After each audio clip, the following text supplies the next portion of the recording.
Hello listeners, if you've enjoyed these narrations, please click on that like and subscribe button. Tonight's story, Into the Void, Part 4. It was only the next morning, but things were not good. I was still broken and weak, and the abyss had managed to hide from me now. Far worse than any of that, though, is the hell that had been unleashed upon the planet. Red clouds now covered the sky, causing us a real red ethereal glow. Blood rained from the clouds 24/7. The demons that had been unleashed upon Earth, feral, evil, angry monstrosities, now roamed all over.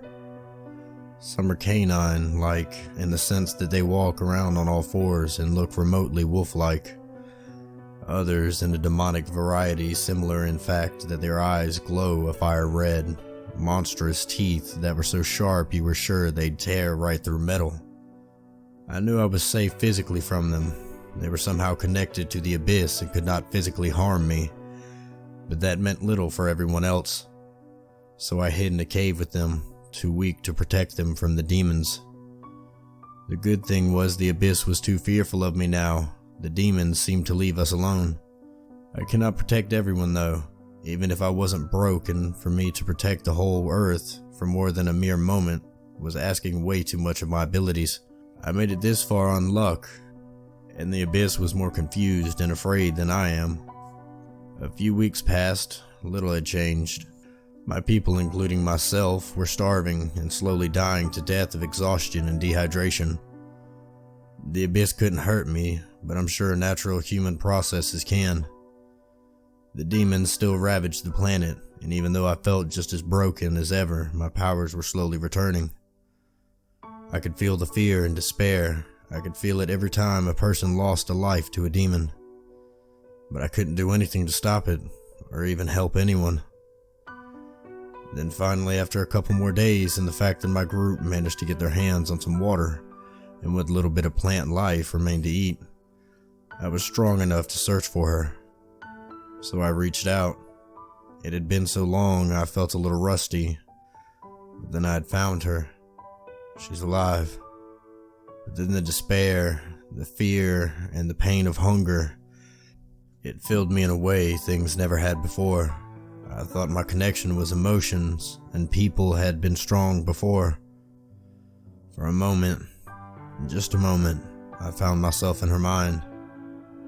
A father leaving his family, a mother dying too early, a tough life in a foster system, last bit of family dying. The day it happened, the day he arrived, everyone around the entire world knew this was the end, if only the beginning of the end. And I was back, and something was different. I was no longer broken or weak. I no longer felt hungry or thirsty, and I rose. I opened my mind and reached out, and I felt her again. I sent hope and happiness and did my best to relieve her pain and hunger. Once I felt her become a bit stronger, I focused elsewhere. The world was dying, not just the people, but the world itself. It felt like the very earth itself was having its soul sucked out.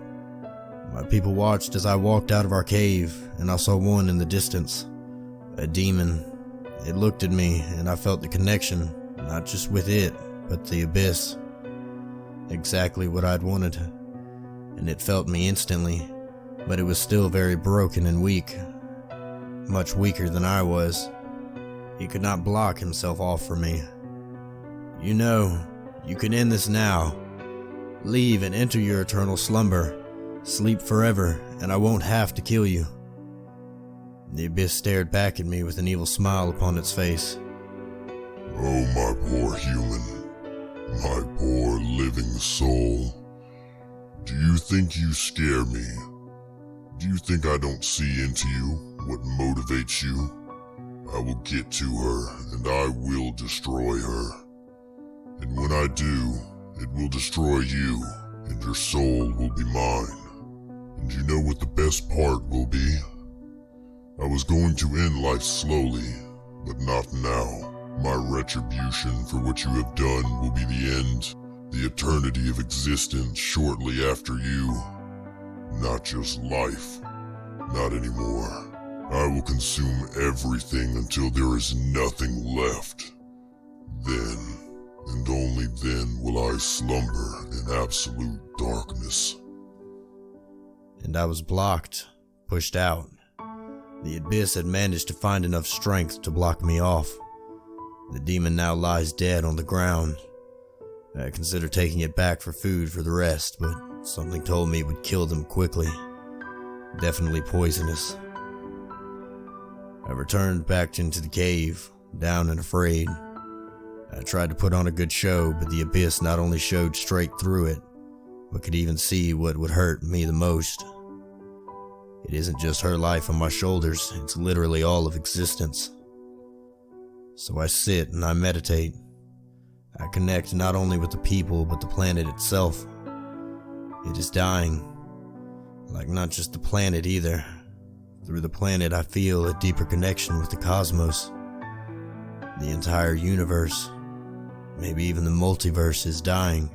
Slowly, very slowly, but I was sure everything that lives throughout time and space could feel something bad was happening, and my fear only grew. I wasn't sure what the abyss was doing or how it was managing to become so weak. But the abyss had set off some chain of events. I think he's recovering by literally draining existence's soul. Which means something worse. He's not just recovering, he's powering up. I searched into my heart to find the soul of the woman I had locked away and protected. I felt a great heat and energy fill me. I reached out to the world I was currently on and everyone in it, and I sent healing energy. It wasn't much, but I could feel a small change. Thank you for listening to another story from the Sanguinis Compendium. If you enjoyed, give that like and subscribe button a click, and ring that bell to hear more stories daily.